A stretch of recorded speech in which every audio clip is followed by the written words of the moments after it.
Hey guys, this is Hanshaw. Appreciate you all tuning in to my show. We have an outstanding show lined up for you today. If you like my channel, hit that subscribe button. Be sure to hit that bell. Like my videos. I look forward to reading all your comments. Let's get into our show now. Y'all have a good one.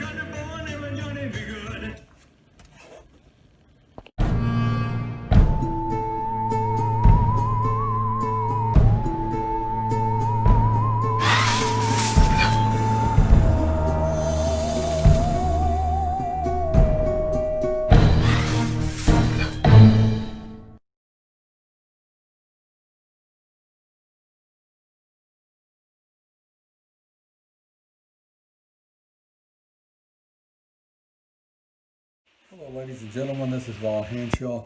Appreciate y'all tuning into my show. Today I want to make a video that I've never made in my life on this subject.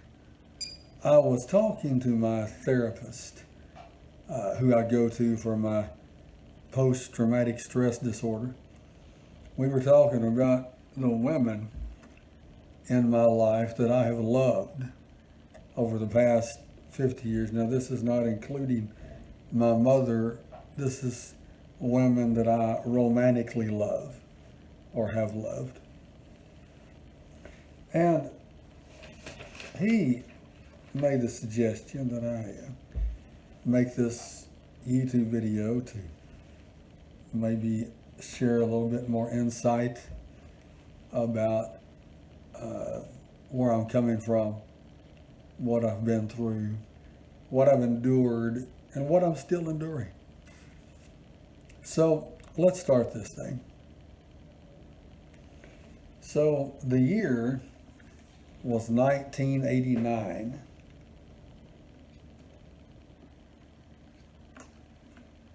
Excuse me, I was getting dry there. I'm going to change the names of these women because many of these are still living.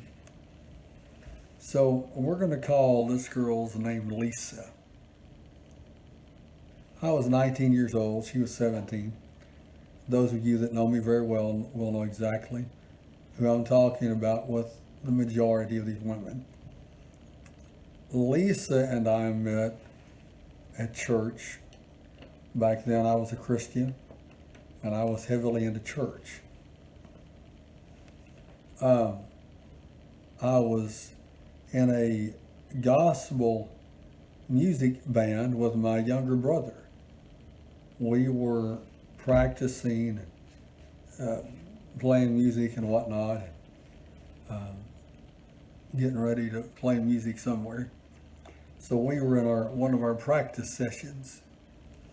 Anyway, Lisa walked in the church there with another girl my brother was dating. They were cousins, in fact. And it was more or less like love at first sight. I looked at her, she looked at me, and the look that we gave one another, although I was quite shy at the time, as you're going to see when I tell you more about this story.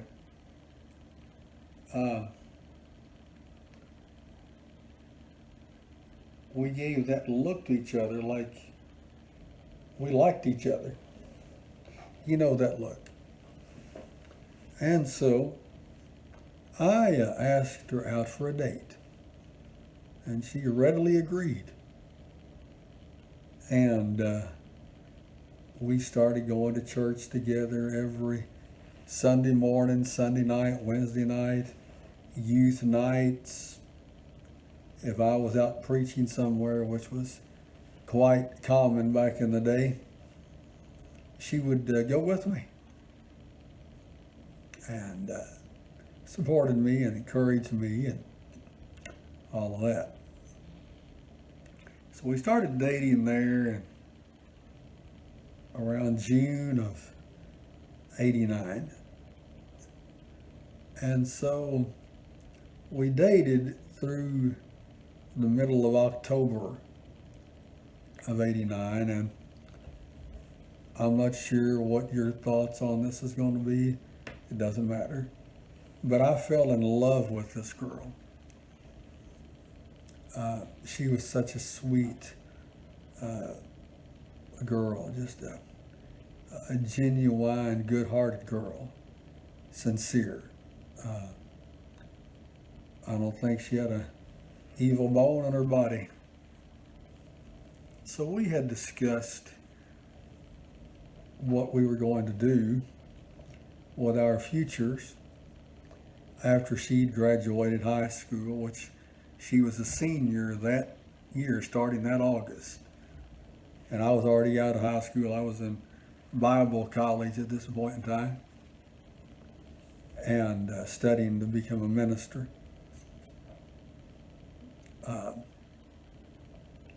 So we'd made plans to, when I got done with my studies, and she would join me at the Bible college the next year when we got done with our schooling, our theological Bible college training, that we would go to Mexico and be missionaries. And so we talked a lot about that. And the thing that caused us to break up there in mid-October of 1989, was I was very shy, and I was very reserved, and I was very strict. I didn't hold the girl's hand. I never did kiss her. I wouldn't cross those lines because of my religious, spiritual convictions. And she broke up with me, and that was in around October the 10th, from what I remember, somewhere around that time of '89. And then December the 4th of 1989, about 2 months later, I got a phone call from a mutual friend of ours early in the morning. It woke me up. My mom answered it, and she woke me up. The friend had told me that Lisa had been shot to death. She was dead. And so I carried a lot of guilt, and I still do, for many, many years over that, because I blew that one. I was so holy and righteous and churchified and sanctified and justified, and I'm no longer a Christian. I'm no longer a minister. That's why I'm using these words in very sarcastic tones here. I'm now a pagan. And I look back on Lisa, and I blew it. There's no way around it. I blew that. The girl begged me to touch her, to hold her hand, to kiss her. Any kind of affection. Because the older I got, and the more I realized, she probably thought I didn't even like her. I mean, what would you think? Guy won't touch you, won't kiss you, won't even hold your hand underneath a church steeple in a church house? So that's how that relationship ended, and I still love that girl today. I love all of these women that we're going to talk about. Still love them. Always will. They, each and every one, hold a special place in my heart. Is it possible to love someone you never kissed? Yeah, absolutely. Is it possible to love someone you never dated? Yes, it is. Is Is it possible to love someone you never even married? Yeah, sure. That's why I'm making this video. It's possible to love a lot of people at the same time and be sincere in your love for each and every one of them. Let's talk about my next woman that I fell in love with. We're going to call her Emily. Emily, I met her in church as well. And I was preaching a revival at this church. And of course, I play the piano, as most of you know. I play in the style of Jerry Lee Lewis and Jimmy Swaggart, which I was a Pentecostal evangelist, so that fit in quite well in that culture. And I could sing a little bit, enough to get by. Some people liked it, some didn't, but I did it enough to get by. And I did it with the muscular dystrophy, which makes it very difficult to talk, to sing, and to play piano. All that. So I met Emily there. She was up on the praise team. And again, she caught my eye right off the bat. I was single. I was about 29 years old at the time. And she came to the altar whereby I prayed with her and dozens of others at that altar call. I'll never forget it.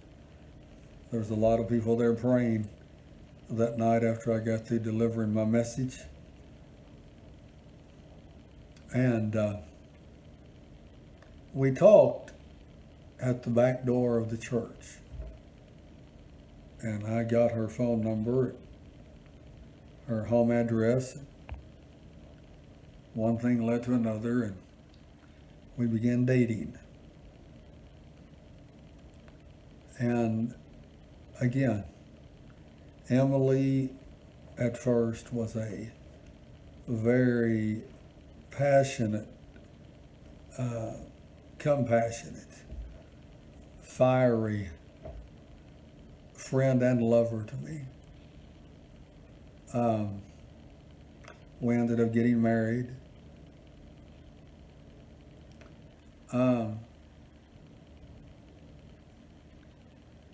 We had this bond between us. We were both raised in abusive homes. A different type of abuse, but it was still abuse. We found a lot of common ground in that. When Emily was balanced, mentally and emotionally balanced, I'll say, you could not find a better person ever. She treated me like gold.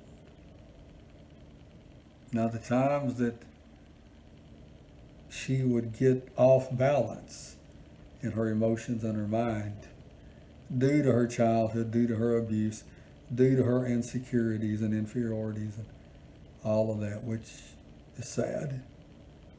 Because the woman had great potential. She could sing.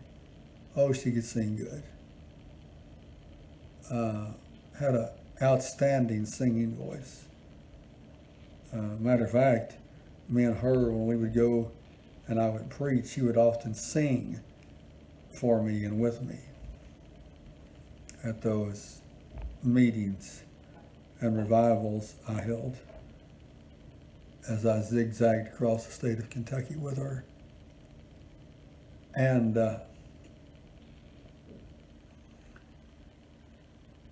she was down deep. See, I'm older now. I'm 50 years old. Things that used to matter no longer matter.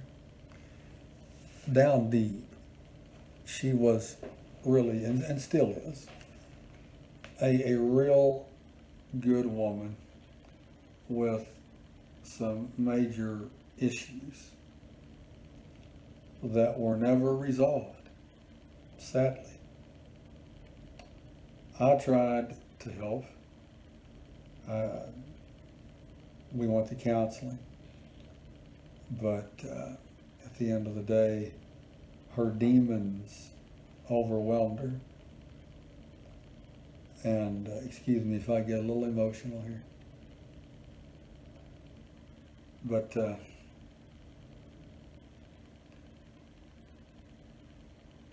there's a certain part of my heart that will always love her. She was my first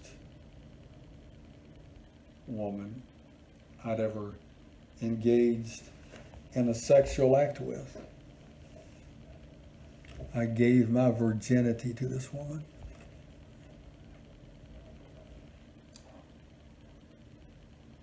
She was also the first woman who was not only my wife, but my caregiver, since I'm disabled, you know.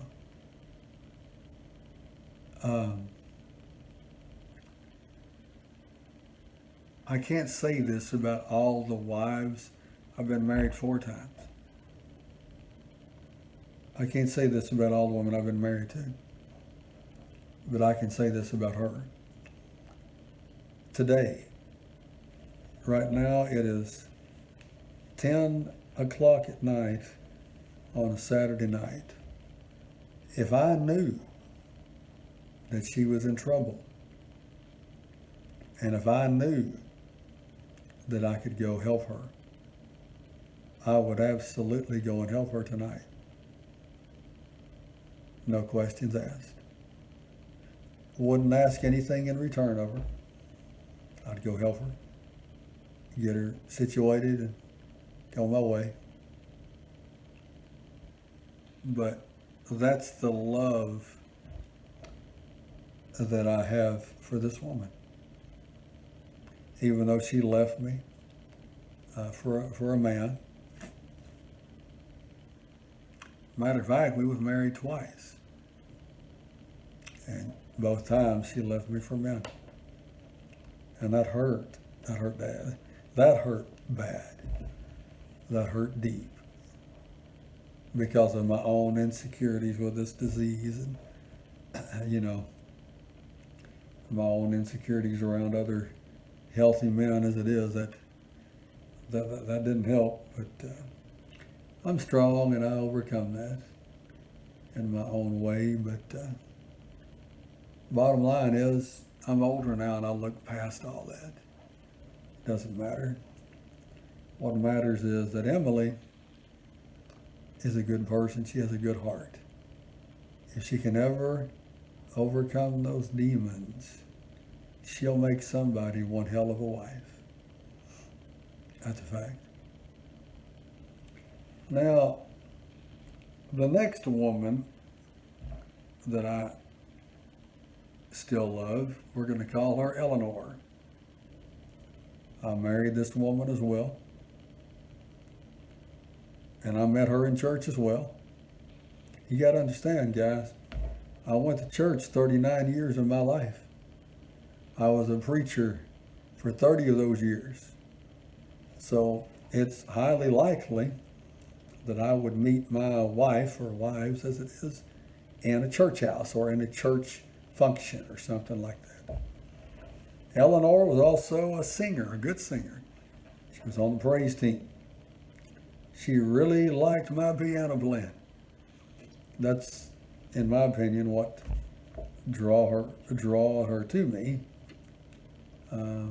Was she liked my boogie woogie style of I'll Fly Away and all that stuff. And Eleanor was fun. She had her issues. I met her and we got married, and about a week or so later, about 10 days later, I found out that she was a drug addict. I found her passed out in my bathroom with white powder residue around her nose. and mouth. Sent her to the hospital. They revived her. She was almost in a coma. And I tried to make it work after that. But again, just like Emily, Eleanor's demons overtook her. And she left me for a man, a drug dealer. I know exactly where she went. And I saw her. We split up. And I seen her about 4 months later. Randomly just ran into each other. And I told her, I said, if you don't get somewhere and get some help, you're going to die. And I said that, with a tear on my face, because I love that woman. I loved her, I really did. I wouldn't have married these women if I didn't love them. And so it was about 5 weeks later I got the call that she was found dead in a ditch. Her heart had exploded through a drug overdose. And we had a lot of fun times together, though she was a fun person whenever she was not on the wagon with the opioids. So a part of me will always love Lisa, Emily, and Eleanor. And then let's talk about Hannah. I met Hannah at church. It's getting to sound like a broken record, isn't it? And Hannah was going through some troubles at home. She was living with her parents like I was. I was divorced at this particular time. And I was a pastor in a church. And so Hannah offered to help me do a lot of typing. She became my secretary at the church. She was quite a few years younger than me. And I never really give it any kind of second thought. Until one day, I was in my church office. I was on the phone. Hannah come in and waited till I got off the phone. She sat down and she said, I think you're the cutest preacher that I've ever seen. And she was single too. I said, you do? She said, uh-huh. So that's how that started. And I was old enough to be the girl's father. I mean, I was 20 years older than that chick. And I thought it was cute, but she said, you want to go out with me sometime? I'm single, you're single, why not? So we did. And one thing led to another. And I fell in love with her. And we got really tight and bonded without sex. I was a preacher, so I didn't do that. See, there's other strong ways to bond. I've had to learn this over the years, other than sex, guys. Sex is good, great, awesome, and wonderful, and all of that. But I've learned there's a ton of other ways to bond with a woman other than through sex. Matter of fact, I've learned this about women. That gets old to women really quick. What they like is that man that will nurture them, that will take care of them, that will hold them, that will listen to them, that will make them feel like a queen, make them feel like a princess. you guys, you pay attention to what I'm telling you. It's not all about sex. If that's all it is in your life, you live a very shallow, selfish, narcissistic life. And that girl you're with, she's going to bounce and find a dude, like me, for instance, that'll take care of her emotionally and mentally. And then the physical comes after that at her request. See, not mine, it's at her request. So me and Hannah, we got very, very tight. As friends, we were friends. Now, we kissed. I mean, I don't want you to get the idea we didn't do anything, because I'm a Hanshaw and my mama's daddy was a Sparks from Eastern Kentucky. And anybody that knows those two families know that us dudes, we like our women. So, I'm having a good time making this video. All right, so Hannah, we split up because her daddy did, and I get it. You know, I can't hold hard feelings against him. I really can't. I mean, I was his age. We were like a year apart. I think I was older than her daddy, come to think of it. And he threw a fit about her dating me, an older guy, and this and that and the other. So we had to split up. But, and she got married. But, guess who she calls and texts us whenever she's having a bad day? You're looking at him. Do I want to break up a marriage? Nope. Nope, that's not my intention. Will I talk to her? Oh yeah. You better believe I will. I still love that girl. A place in my heart she will always have. We had a lot of good memories together. A lot of good times. I mean, just laughing good times. Because she's crazy as hell like I am. Like to cut up with each other and all that. So yeah, we had a lot in common. I honestly believe this, that if I'd have married her, we'd have been fine. I believe if I'd have married Lisa, that first girl I mentioned, we would have had an awesome relationship. I would bet money we'd still be married today. But I wouldn't kiss the girl. I was young and immature and too religious for my own good. Now let's talk about Ruby. I met Ruby in the late 80s at church. I bet you saw that coming, didn't you? And she was a singer. And at that time, I was a guitar player. I played the guitar then.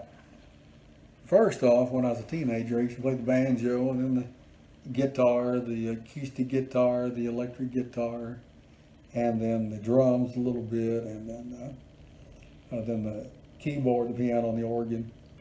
Music runs on both sides of my family, so any Hanshaw you'll ever meet, or Sparks on my mama's side, we're all musicians. So it's just in our blood to do this. So anyway, I met Ruby way back when I was 19 years old. The same time I'd met Lisa, my first little girlfriend, I think. And Ruby was married at this time, so there was no feelings there for her then. But we did become absolutely best friends. I walked with a limp. I would frequently fall down because of my muscular dystrophy. And so Ruby would, she noticed all that. And every time I'd drive up to church house, she'd be waiting at the door, and her husband got all pissed about this sometimes. But I mean, she didn't care, I don't reckon. And she would help me in so I wouldn't fall down. And she was quite a bit, 10 years older than me or something like that. So we were buddies.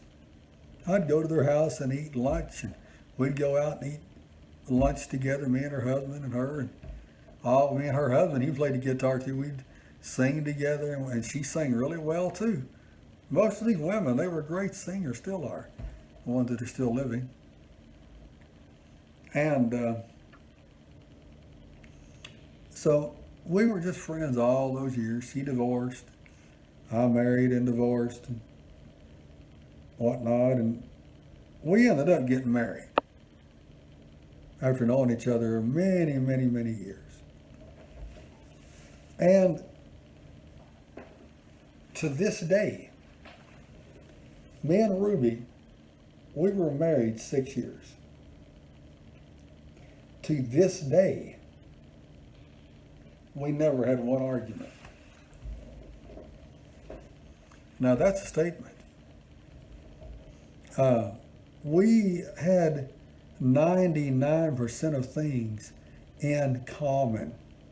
We liked the same television shows, the same movies, the same kind of music, the same kind of food, all of that. Well, we just literally fit together like a hand in a glove. And that ended on a very sour note.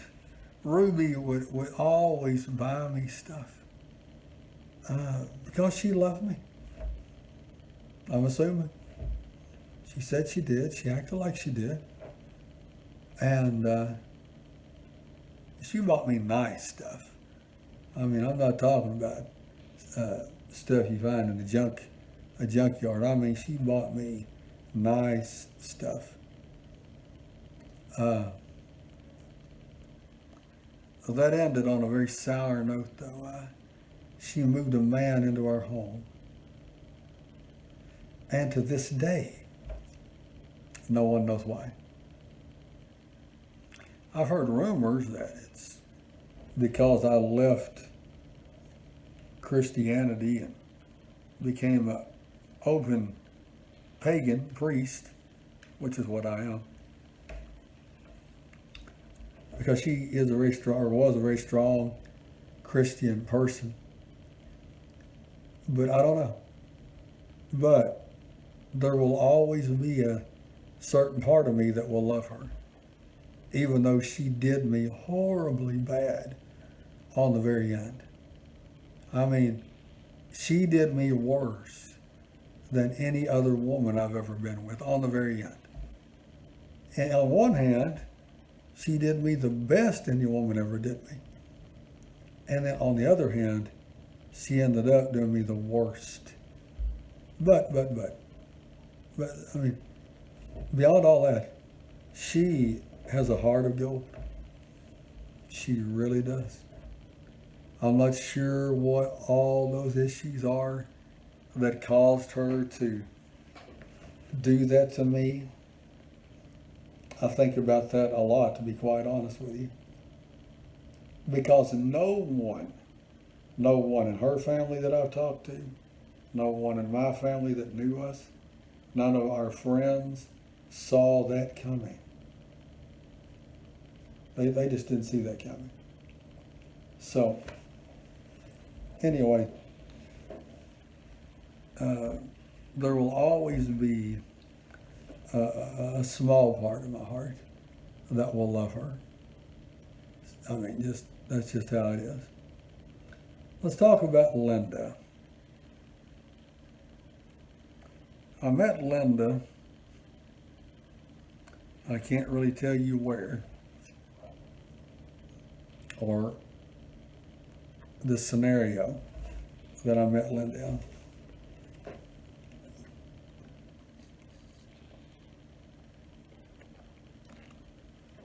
But the fact is, I met her, and that girl was unlike any other girl I'd ever been with. I met her after I became a pagan, and she was not a Christian. I think she was a backslider or whatnot, but definitely was not a practicing Christian. Linda took me to places in my mind and in my heart that no one else had ever done. Linda showed a very unique, special, almost twisted kind of love and care, compassion, and concern for me. Linda lives a very dangerous life in her profession. She could be killed at any minute, at any moment. She could be injured at any moment. But that's the career she chose to do. And she's very good at what she does. And so, Linda, she's different. She's another one. If I knew she was in trouble right now, I would race to get to her, to get her out of whatever situation she's in. Because there will always be a place in my heart that will, I still do, I love her. I love all these women to one degree or the other, you know. Some more than others, but I love them all. Let's talk about Mary. Mary. These are not real names. These are all made up. I met Mary in church years ago. Mary is a singer, of course, and we clicked like nobody's business.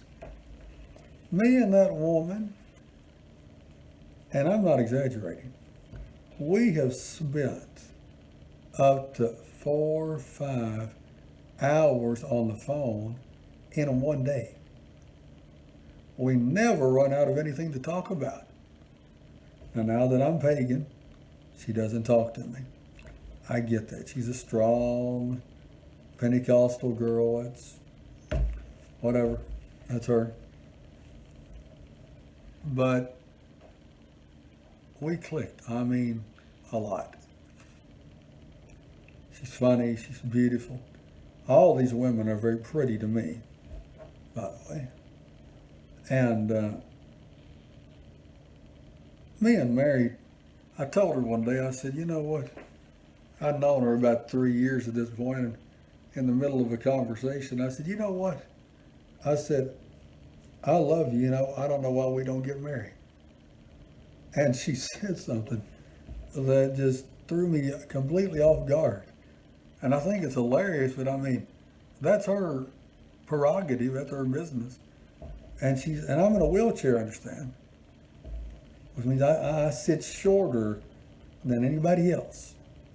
Okay? She said, I can never marry a man that's not taller than me. I'm like, what are you talking about? And she said, that's just a rule that I cannot break. She said, I think you're cute. I think you're a good guy. She said, I wouldn't mind to be with you at all. But she said, I've got to have a man that's tall. And she is pretty tall for a woman. I think she's like 5'11" or something like that. Maybe it's that. I don't know. But even after that, we were still buddies and talk. And I'm still her friend. I mean, I know she's having a hard time because I left Christianity, but I love her. I always will. I've never kissed the girl. Never been on a date with her. But we click so tight. We got a bond that's so tight. I mean, I love the girl. And lastly, let's talk about Frances. I met Frances some time ago after I got out of the nursing home that I was in last year. We met at a certain place, and we just hit it off. And Frances is, again, she's quite a bit younger than me. But the girl, she gave me this look. We were sitting there talking one day. I was drinking my water, which is all I drink, and she was drinking a McDonald's, what do you call those things, a frappe or whatever the hell they are. And she was sitting there sucking on that straw, looking out from me, out from underneath her eyes. And it got my attention, of course. And it was that look that drew me in. And I said, "What's that look all about, young lady?" She said, "What do you think it is?" I said, "Well, I think I know what it is." And, Lord. So one thing leads to another, and we went out and we got to know each other on a very personal basis. And, you know, I'm going to be very transparent with you right now, and very open with you, and very real with you. I know a lot of you that have muscular dystrophy, you watch my videos, you tell me you do. And what I'm getting ready to say to you, I want to speak to anybody watching, but especially to you men with the muscular dystrophy, and you women too. Due to my disability that has gotten worse over the years, and it gets worse and worse. There's no cure for this shit. I'm no longer, of course, I've not stood up in 10 years. I can no longer bear weight or stand up. My legs do not straighten out anymore. They're contracted to about a 65, 70 degree angle or so. I can no longer make love with a woman in exactly the ways that I used to enjoy because of the severity of my disability now. I'm 50 years old. I've had this 36 years, guys. It's a long time. Now I can still get an erection, maintain an erection, all that. But it's the positioning and of my body and you know, all that's required in a love-making session. So Frances there, she very, even though she's younger than me, I mean, hell, I'm old enough to be her daddy. Very wise for her years, very patient, very loving toward me, very understanding, very patient, just say it that way. And so every time that I get to see her, it brings out a different side of me that I really never knew was there. Because there's a great possibility, a great potential, since I can no longer engage in the type of sex that I used to due to my disability, or types of sex, I should say, positions. Then there's a great potential of that turning in on me and making me quite depressed.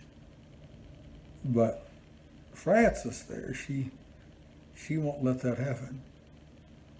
She simply will not let that happen.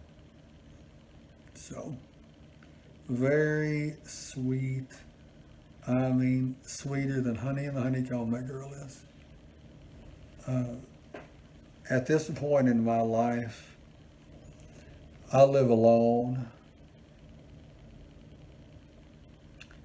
with this severe disability. that I've got.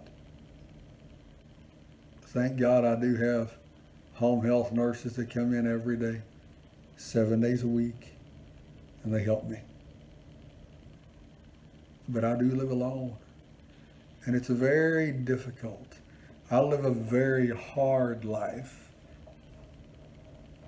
You couldn't imagine what my day looks like doing all this alone. But, Francis there,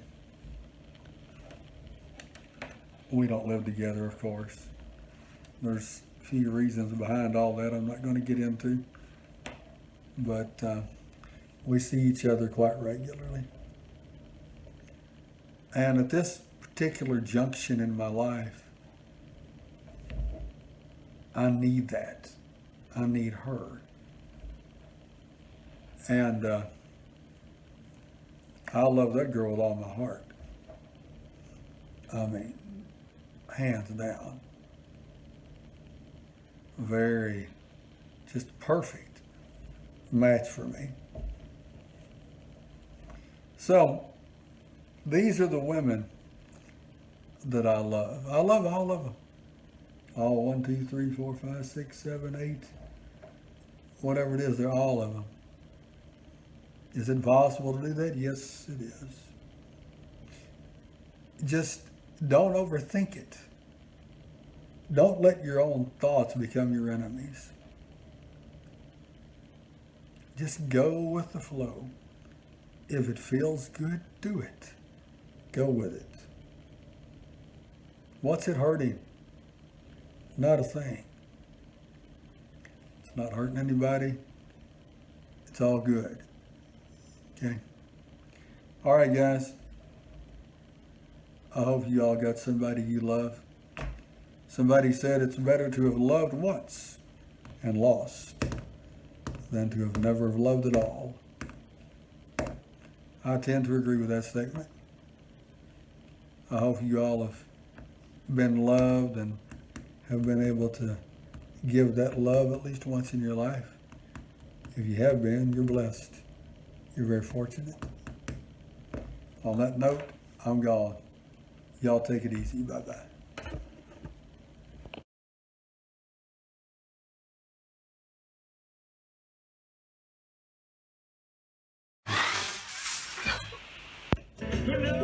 Hey guys, that's the end of the show. Appreciate you all tuning in. Be sure and hit that subscribe button. Hit the bell. Be sure to get all the notifications on my channel. Appreciate you all. Look forward to reading your all's comments. You all have a very good day.